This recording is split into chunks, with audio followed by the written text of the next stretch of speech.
देखिए एक ये टाइप है, इस टाइप के क्वेश्चन पूछे जा रहे हैं इस समय। 21 में पूछा गया और फिर 22 में फिर से रिपीट कर दिया गया। इसको समझिए जरा, ये कैसे क्वेश्चन सॉल्व होंगे और किस तरह से होते हैं।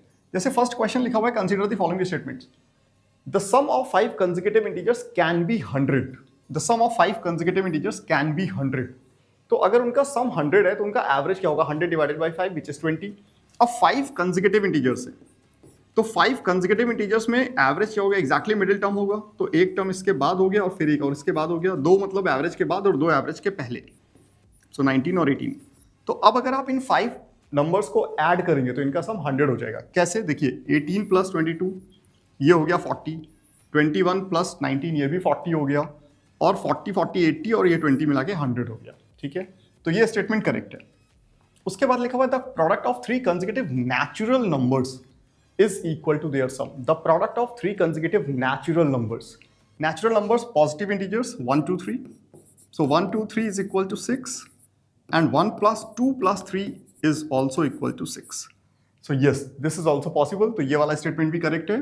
So the final answer is both 1 and 2. ठीक है.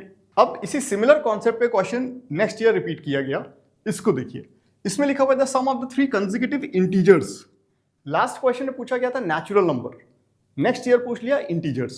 अब देखिए जरा, एक तो है 1 2 3, तो 1 plus 2 plus 3 is equal to 6 is equal to 1 into 2 into 3।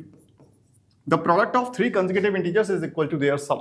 ठीक है, इसके बाद -1 -2 -3 इसकी वैल्यू हो जाएगी -6 और इनका प्रोडक्ट ये भी -6 हो जाएगा। और एक और हो सकता है -1 प्लस 0 प्लस 1 ये हो गया 0 और -1 इंटू 0 इंटू 1। ठीक है, तो ये 3 पॉसिबल पेयर्स है। तो कहने का मतलब ये है how many such possibilities are there? Answer is 3। तो एक बात आप समझ लीजिए, अगर क्वेश्चन आपसे कह रहा है इंटीजर तो question itself wants you to think about the negative values also. इस बात का ध्यान रखिएगा गाइस। क्वेश्चन पढ़ना कैसे है ये सीखना बहुत जरूरी है।